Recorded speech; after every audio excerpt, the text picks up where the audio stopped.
नमस्कार दोस्तों, स्वागत है आपका विनीतास बालकनी गार्डन में। आज मैं आपको बताऊंगी कि गर्मी के मौसम में हमें पौधों में कौन-सी लिक्विड खाद देनी चाहिए जो कि पौधों को किसी भी तरीके से नुकसान नहीं पहुंचा सकती है और हमारे पौधों के लिए ठंडी भी होती है। जैसे हमें गर्मियों में कुछ भी ठंडे लिक्विड की ज़रूरत होती है, ठंडाई या फिर हम शरबत वगैरह लेते हैं, वैसे ही जूसेस लेते हैं, वैसे ही पौधों के लिए भी ऐसी चीज़ें हैं जो हमारे घर से, किचन से निकल सकती हैं और वही खाद के रूप में हमारे पौधों को दी जा सकती हैं और जो हमारे पौधों के लिए गर्मी में एकदम ठंडाई की तरह काम करती है। तो ये देखिए, मैं अपना गार्डन के कुछ आपको प्लांट्स दिखाती हूँ कि क्योंकि गार्डन को ग्रीन बनाए रखना गर्मी के मौसम में बहुत मुश्किल काम है, क्योंकि गर्मी के मौसम में बहुत तेज़ धूप होती है तो पत्तियां जल जाती हैं, पत्तियां ही नहीं रहती हैं प्लांट में, क्योंकि वो पानी अगर हम ज़्यादा डाल देते हैं तो फंगस हो जाती है, कम डालते हैं तो पत्तियां जलती हैं और धूप तेज़ होती है तो वैसे भी जलती है और हमारे राजस्थान में बहुत तेज़ धूप पड़ती है। तो ऐसे में अगर हम अपनी बालकनी में गमलों में, जो हम छोटे-छोटे गमलों में प्लांट्स लगाते हैं, उन्हें भी पूरा भरा हुआ और एकदम ग्रीन रखना थोड़ा मुश्किल हो जाता है। तो आज मैं आपको बताऊंगी कि हमें कौन-सी खाद डालनी चाहिए। तो जैसे किचन में हमारे पास जो भी फ्रूट्स हम यूज़ करते हैं, जैसे कि मैंने तो इसमें दिए हैं अनार के छिलकों को, मैंने अनार के छिलके, जो भी सब्जी के छिलके या फिर नींबू के छिलके या ऑरेंजेस के छिलके, केले के छिलके, प्याज के, आप जो भी आपके पूरे दिन में छिलके निकलते हैं तो आप एक बर्तन में पानी डालकर उसमें आप पूरे दिन इकट्ठे कर सकते हैं। ये थोड़ा इजी होता है कि जो भी आपके पास छिलके निकल रहे हैं आप वो सभी उसमें डालते जाएं और पूरा दिन उस पानी को, सब्जी के छिलकों को उस पानी में रहने दें। और दूसरे दिन आप एक दिन पूरे दिन रख सकते हैं, अगले दिन भी, और आप चाहें तो अगले दिन सुबह छान कर वो अपने पौधों में बराबर मात्रा में पानी मिलाकर और एक एक गिलास, या अगर बड़ा गमला है तो 2 गिलास पानी आप वो अपने पौधों में डाल सकते हैं।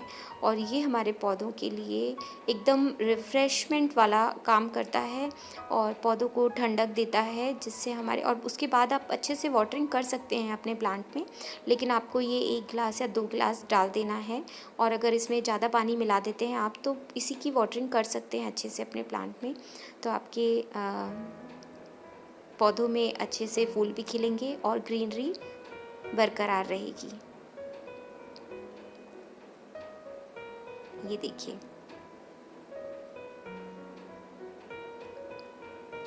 ये मैंने इसमें आधा पानी और आधा सब्जियों के छिलकों का और अनार का, देखिए कलर भी इसका चेंज हो गया है, अनार के छिलके से एकदम रेड कलर का पानी हो जाता है। तो मेरे जो धनिए के, अगर डंडियाँ, धनिए की डंडियाँ भी होती हैं तो वो भी डाल देती हूँ, क्योंकि धनिया भी ठंडक देता है।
हमारी हैंगिंग बास्केट्स, इनमें भी डाल सकते हैं हम।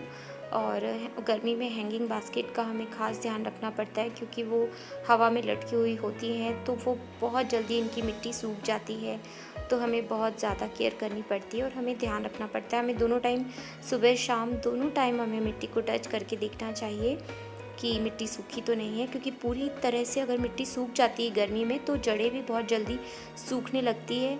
जड़ें सूख जाती हैं तो पत्ते भी सूखने लग जाते हैं। तो हमें बहुत ध्यान रखना है कि जो हमारे छोटे छोटे गमलों में पौधे लगे हुए हैं उनमें पानी की कमी नहीं होनी चाहिए। जेट प्लांट को भी मिट्टी सूखते ही आप पानी दे दिया करिए, जिससे आपके जेट प्लांट में भी न्यू न्यू ग्रोथ होती रहे।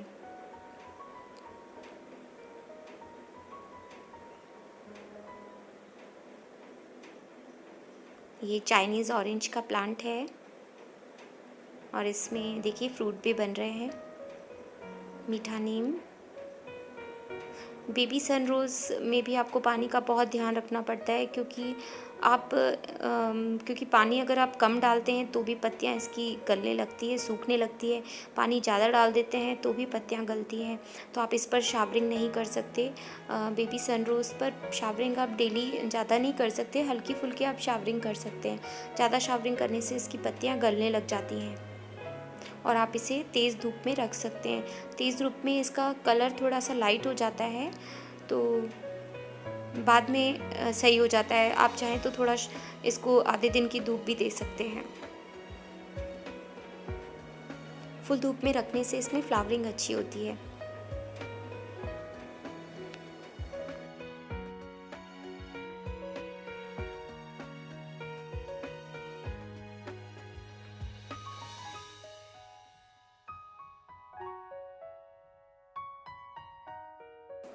और अगर आप एलोवेरा को भी ऐसे ग्रीन रखना चाहते हैं तो आप इसे शेड में ही रखिएगा, गर्मी की धूप में बिल्कुल भी मत रखिए।